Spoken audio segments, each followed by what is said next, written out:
Hello, everyone. This is James T. Clement, the writer and director of SCP KETER, and I am accompanied by a few friends of mine. I'll let them introduce themselves. Dan Chaney, I played Roderick. I've been with Jim for a long time with Cavalier Productions, Cavalier Pictures, as it has been. So we've been through quite a few, the good and the bad, right? Right. And also with me, How you doing? I am Julian Rojas. I am playing Verlice in this film, and along with Danny, I've been working with Jimmy since about 2003. yeah, and I'm really sorry for that, fellas. I am. I agree. Because it's like every film that I've done with Jimmy has been and I'm talking temperature-wise, hottest experience I've ever had. Like dripping in sweat, losing 10 pounds every production. Yeah. But, I always come back for more. Guilty is charged on my behalf, I think, there for sure. Oh my God, look, I'm drenched. Yeah, and we were. This is supposed to be an air-conditioned room, by the way. Yeah. So. The exhaustion in my eyes is real. So this is the big return, Danny, of your favorite, greatest character from the entire Viper anthology. Am I not right? You're absolutely wrong. This is not my favorite character. Victor Viper can, he can suck it, He is inspired by a previous character. This fella's interesting. I definitely wanted the audience to get the impression that this guy probably was himself an anomaly and just happened to work for the SCP Foundation. The shadows follow him, in other words. Everywhere he goes, you just never really get a good look at this guy. And I thought that made it a little bit creepier than the original version, Danny, where we just had a black mask covering the entire face. Yeah. Now, this one did work. I admit that, compared to the original Victor Viper. No, there's practically no comparison. And I'm sure that when you saw this, Julian, it's like, oh, wow, okay, so that's who I was talking to the whole time. Mm-hmm, yeah. And the whole cigarette thing makes it interesting, too. It's like, what's this cat doing? Is he timing me? What's he doing? Yeah. Ah, there it is, Danny, your favorite line. Yes, good. My lord. So I'm guessing that the helo lands and you had to go straight into the debrief here is what I'm thinking. Yeah, that's pretty much how I felt it too. It's like I wouldn't see him given much time. They don't want to give you much time to think or try to sort out what's going on. They just want to get the intel out of you as quick as they can. And real world, it actually kind of did work like that because we were doing another scene prior to this that you had to have all your makeup on and stuff like that. So you had to wipe it off quickly to do this scene. So in a sense, that like literally happened. yeah, I guess I didn't think about it that way, but yeah, that's true. Yeah, there it is. That's my barn, folks. That's I love that place. I've been there. It's the last standing structure of my old family homestead in South Carolina. I actually want to buy that barn. If I can get me some land, I'm actually going to buy the barn, take it apart, and then reassemble it on my land and stuff. Good luck. Stryker was 78 years old and is survived by his aforementioned wife and 3 children. We are continuing to monitor the situation and will report more details. No matter what Dean plays in,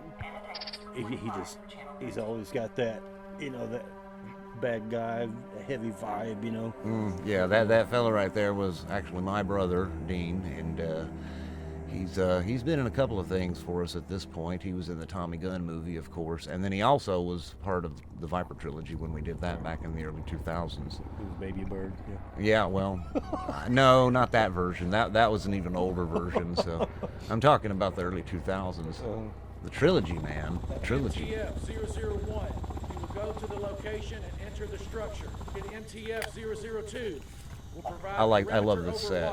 This was definitely my baby for this particular production, this particular set. So right, I mean, it's amazing what you did with basically zero funding.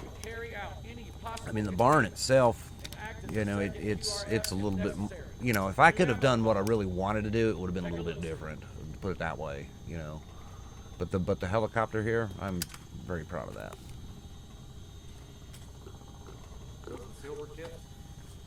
Who's that ugly guy? Good Lord, I don't remember seeing that face, and I would have thought I'd remember that ugly face. I don't know. I feel like that dude right there, years of stress have taken away from his life. Yeah, rode hard. Yeah, you can tell, brother. Well, That's Or all. at least I was funny. I want to pray for him, y'all. I want to pray for him. I don't know if that'll help. Dear baby Jesus, whoever this individual is, I can see the pain in his face. Yes, heal this man. I'm in. Well, at least they love us enough to drastically. I gave you a little assessment, didn't I? When I watched them, I watched it like twice more, and I really thought you two guys, both of you, seriously, I mean, the way you came across, it was just realistic to me. Like we actually do like each other. No, well, your characters were believable. Oh. They really, to me. Well, I mean, I'm not saying nobody else's wasn't, but you guys really stood out there to me. Okay, well, I appreciate that. That's nice. I wasn't even supposed to be in this, but you know.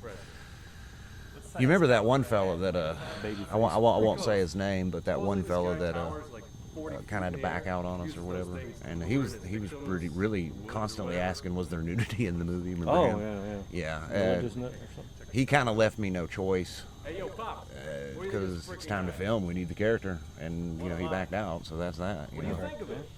It's unfortunate, but I mean, people make their choices. We already deal with plenty of losers like this every day.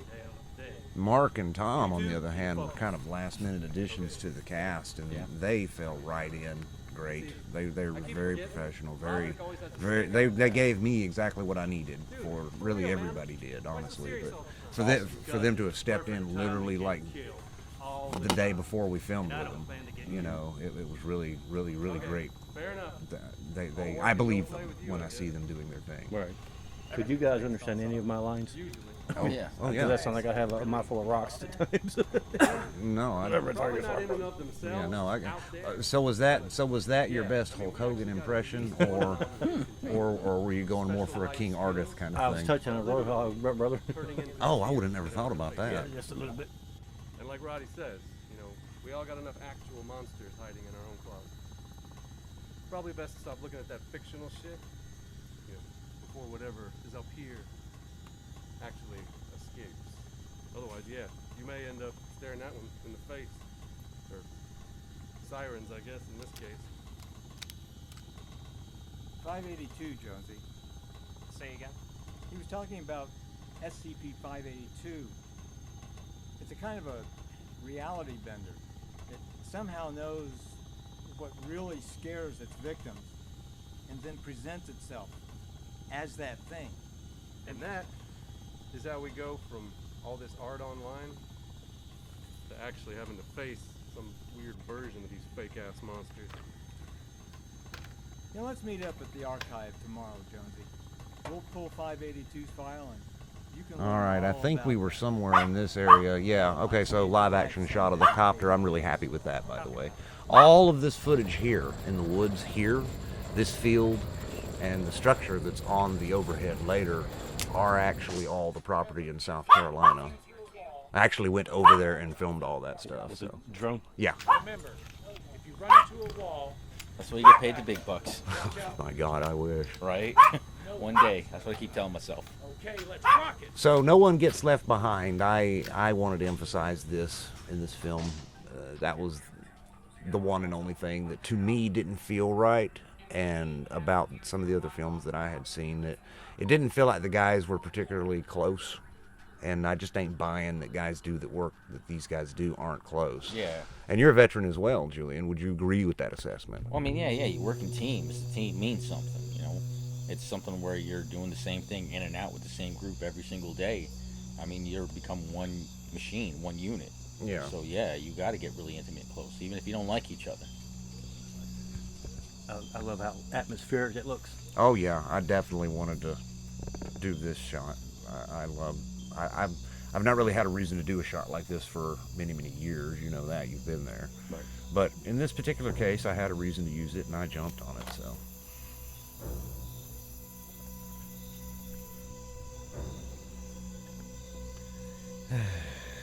My big fear for this particular shot here, Julian, was that on the day of shooting I wouldn't be able to find the binoculars. That would be rough, man. They were a tiny pair. It works.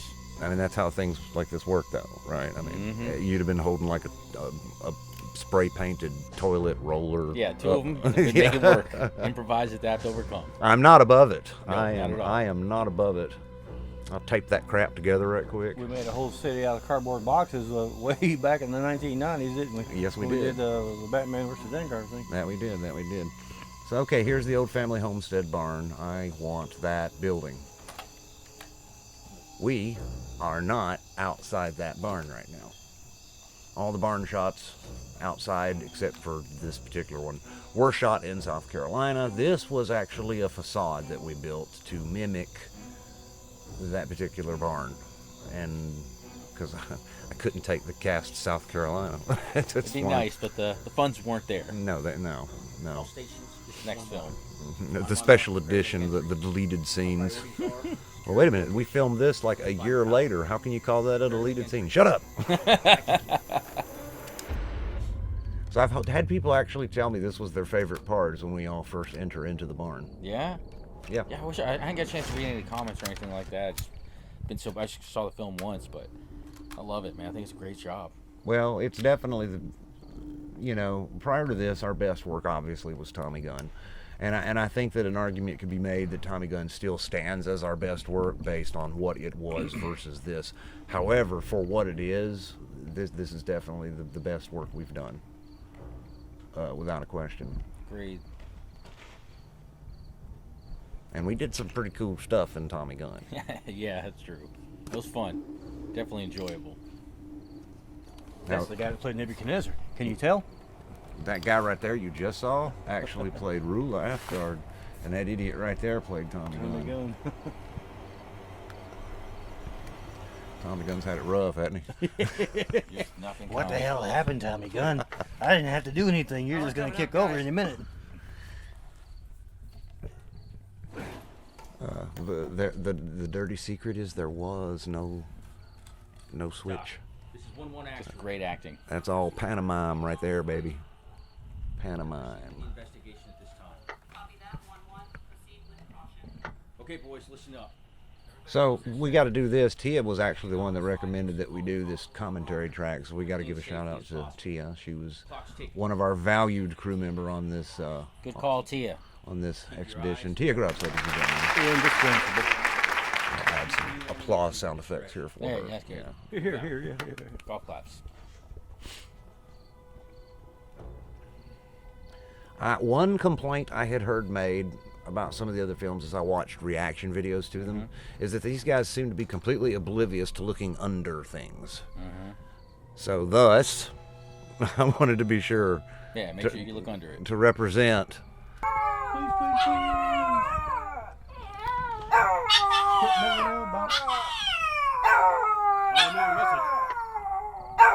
still going. Scroll us sometime. I need you here right now. Copy that. On my way. uh-oh, the bundle. There it is. Very simple prop. It was basically some foam that I wrapped in some black fabric, and then the old trusty secret ingredient. Hey. Well, that too. Yeah, that was the floor. What the hell is that thing indeed? So if you listen as you watch the movie real close, you can hear crickets at this part of the movie, right? After the scroll is open, you never hear the crickets until the very, very end after the scroll's been closed again. Little small detail. I didn't notice that at all, man. That's pretty cool. Some of the sounds that I came up with for the monster were kind of fun too. I wanted to kind of do something different. So we have our standard growls, which really turned out great when we got them put together.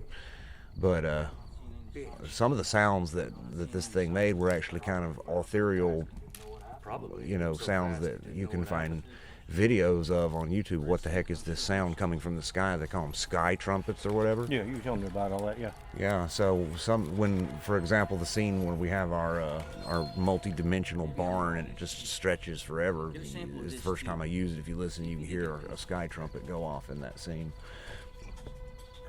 I don't know, to me it seemed like it would add a little bit more realism to it, because these things, I guess, are happening. I haven't heard them, but I don't have any reason to doubt it. So the pitchfork admittedly becomes one of the unanswered questions in this movie, Julian. How so? We never really touch on it, like what. Oh yeah, where it came from? Yeah, like what exactly happened with it. Mm-hmm. But that's not going to be the only thing that, I mean, I don't know. We'll tie it in later. It's another movie. For the sake of what we were doing here, it didn't really feel necessary. Mm-hmm.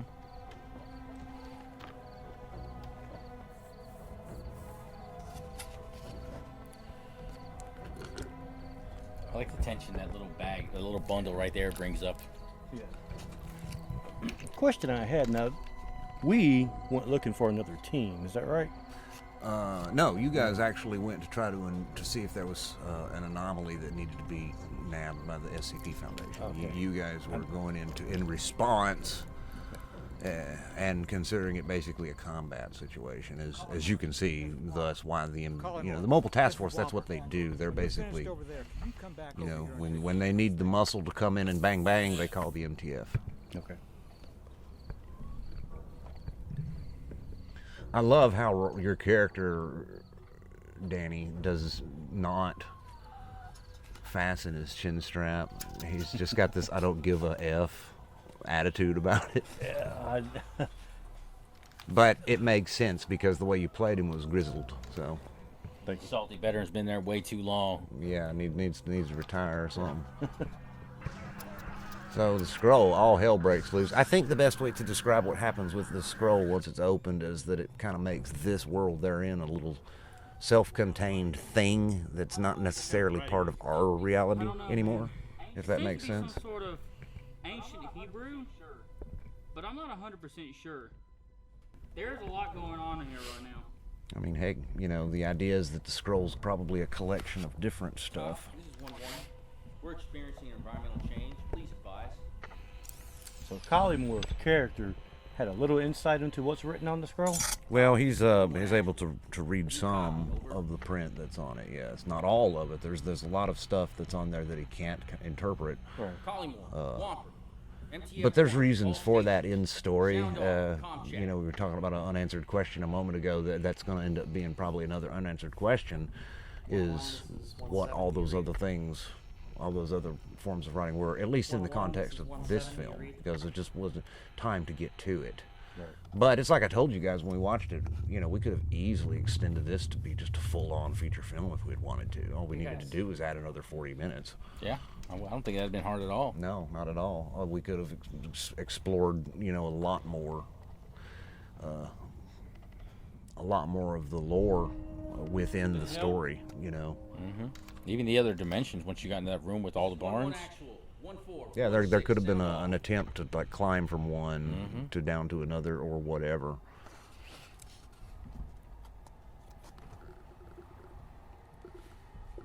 One, this is 1-4. You copy. So bad things have definitely been set in motion here with the opening of the scroll. So that tells you something about the creature. The fact that the scroll opened and it became active tells you something about the creature at least.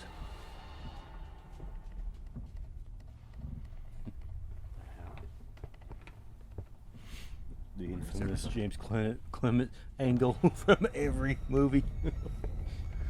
I don't even realize when I do it now. Yeah. It's ingrained in. It's natural now. Well, yeah, I guess so.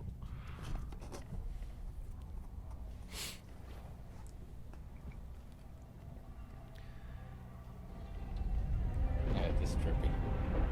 Yeah, this felt like it was right based on what's happening in the barn. And that's the other thing too. The barn itself, if you look at the sets, makes no sense whatsoever logically, and that's kind of on purpose because the team is supposed to be lost in this place, right? So I don't want people to understand the layout as a result of that. Makes sense. So that's very, very purposeful.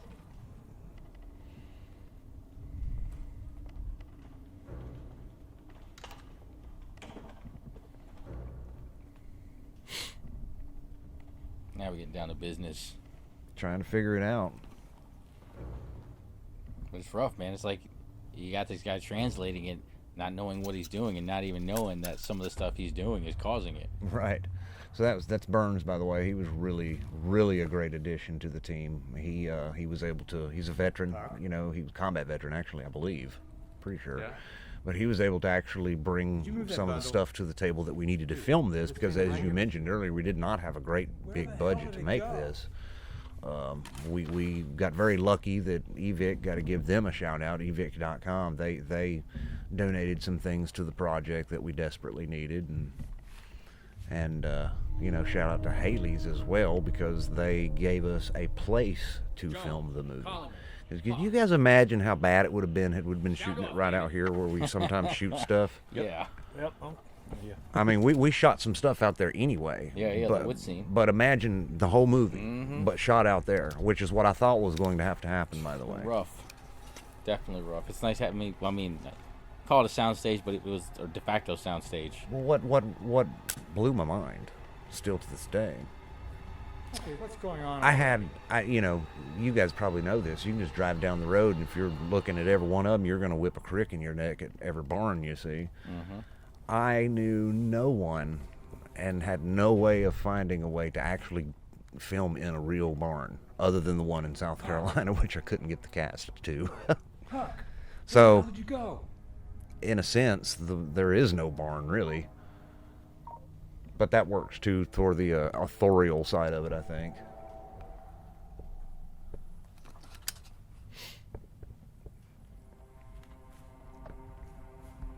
Puck.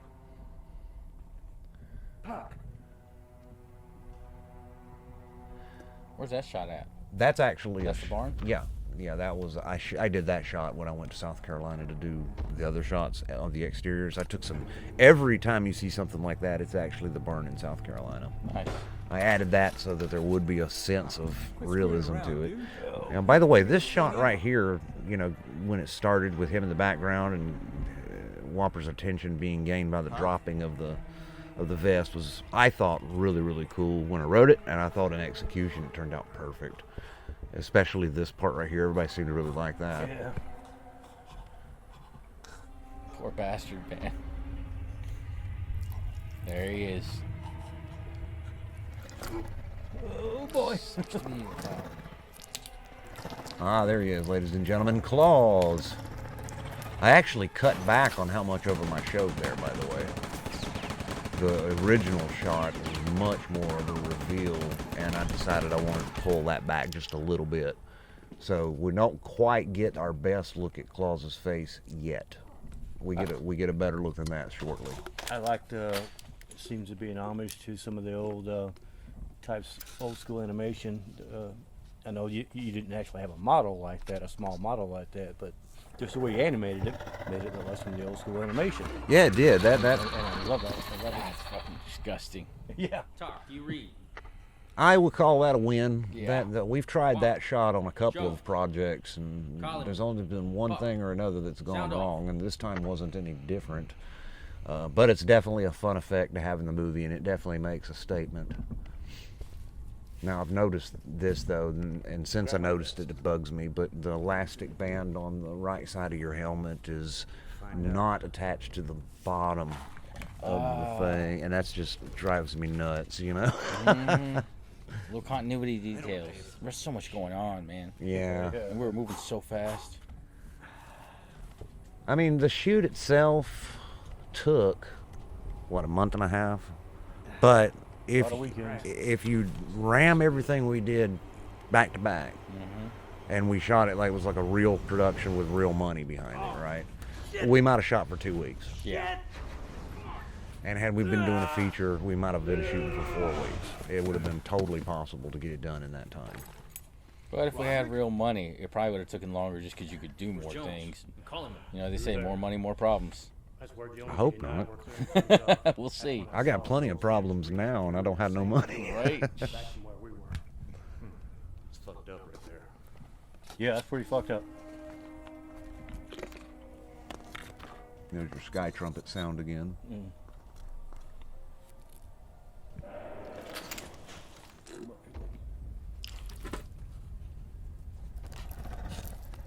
here's your full reveal of the face. So we waited a short period longer.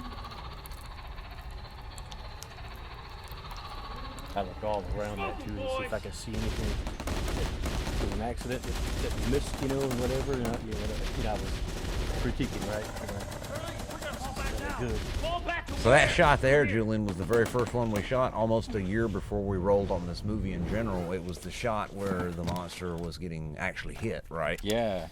Was that the one with the fireworks? Yeah, that was it. Yeah, I remember that night. When the firework went off that blew up on your going on? balls, Yeah. I knew that was the time to quit at that point. A lot of bad on the other side of that door. Well, I didn't think about it until the after fact, but all the spray foam on the suit, I'm like, isn't this stuff flammable? We're popping firecrackers all over it. It didn't burn. It didn't burn up though. No, I guess not. I'm glad. We got separated after everything. They started make, happening. I think, that stuff flame retardant, and thank goodness, because we couldn't have done what we did if it wasn't, you know. Oh, and also just want to point out, Jones was played by Gabby, and she did a really great job. Stuff going on with this Her and Burns, this was Might both wanna their come very take a look at first this. films, and they both came into it really, really well, I thought. Gabby's character, Jones, obviously the young member of the team, but Take a look at this this particular over character, here. he's full of wonder. We uncovered and, it underneath the bench you know, over here. I think that it's a pretty When I good way unrolled it, to when things got a little weird. show the growth of a character from the start.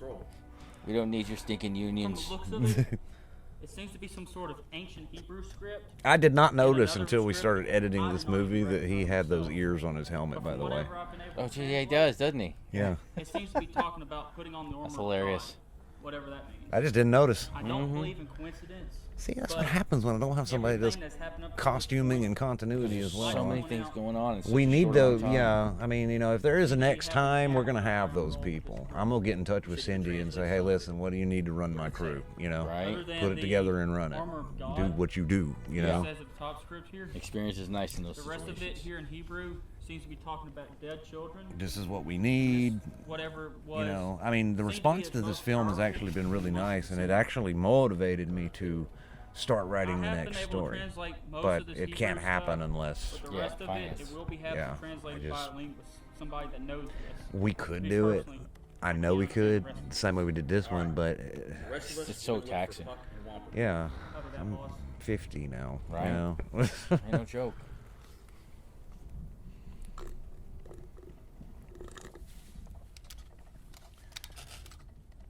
But beyond, there is a good chance that could happen. In all fairness, that you know, it's all about, do people like your work and want to see more? That's the bottom line. Well, for people to figure that out, they've got to see your work, right? And people are seeing this. Yeah, I feel So like this is a great opportunity right here.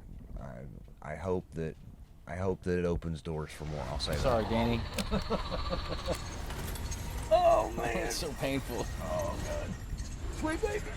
I have heard that some kind of stomach injury is the worst. Like, of all injuries you can get, that's the worst. Like, pain-wise. I hope he didn't eat anything before that. I think that's gonna be the worst part, man. Like when people would eat a big meal before battle and they get blasted open, all the stomach acid just eating from the inside out. These days, they would pretend like they blew up an alien. Yeah. Now I want to say this: the work that Burns did on me, when he starts doing all the stuff to try to bring me back. My God, when I got up, it kept going, right? Yeah. I kept feeling it, you know. I kept feeling the doom, the doom, the doom.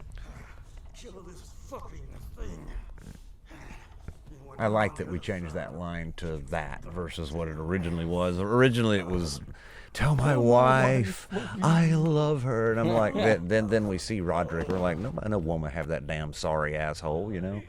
So he ain't gonna have no damn wife. No. But he might say he would want to kick the monster's ass as a ghost. Yeah, I believe that. 100%. He's ready to throw down. Kind of not intended. I mean, I did want these guys to feel like they were close, but some characters felt closer than others to me. And to me, Collymore and Roderick seemed to kind of have a little extra going as far as their relationship goes, you know, a little bit deeper of a friendship, you know, Right. which is amplified in this moment when Collymore can't save him. And what we saw previously, that sweat right there, looks like tears coming down. Cool. It did. It looked like he was crying there. In that Well, now Burns did say he thought you were crying, didn't he? Yeah. He thought Burns, when he looked up, thought you were, just wailing over there over Danny's dead body. Right now. thought about it. But I figured it wouldn't be the right place to wail like in that. Well, Verlies strikes me as a guy that under all circumstances, he's going to present the most trustworthy face to his men. The one that the face that they can rely on the most. Yeah, exactly. And he don't want to show any cracks.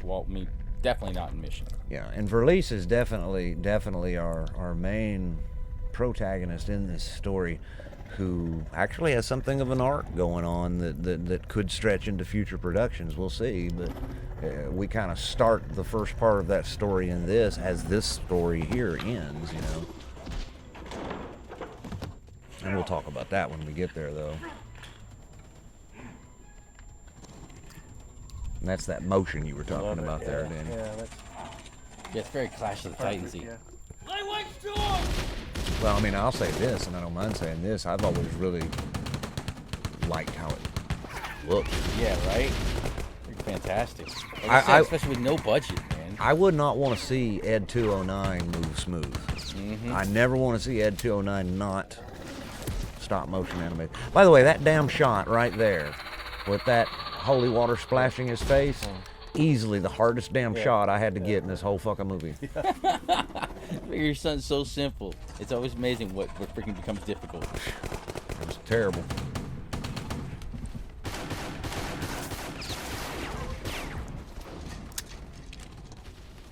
We're showing Verlies fighting to the very end here. You know, we kind of make all the boys look good, though. I mean, I wanted to be sure that I represented, you know, even now when he's being held up, I hope people notice that he's still fighting right there. Still fighting. I like that. I like the kicking right there. Yeah, still fighting at the very, very end. And that's, you know, who this guy is, you know. And it's part of what makes that arc that kind of begins for him at the end of this movie kind of a little tragic, honestly. Yeah. It's, I guess you could call it intuitive that he would go back there and scroll up. How would he know, you know? Well, he's a field analyst, an intelligence analyst. It's, you know, it's kind of his job to figure that stuff out. It's like those are the things that they just pop up in your head. It's like, what if I do this last minute, you know, last ditch effort, you know? Well, nothing that we were doing was really stopping him. I mean, I think we can say the silver bullets affected the creature, but they did not end it. Like the water too, it affected it, but yeah. Right. If we didn't roll that scroll up, they were all dead. I was actually thinking about once this thing goes into containment for research. It's like, how do they? If that scroll's open, that's the only way you can research it.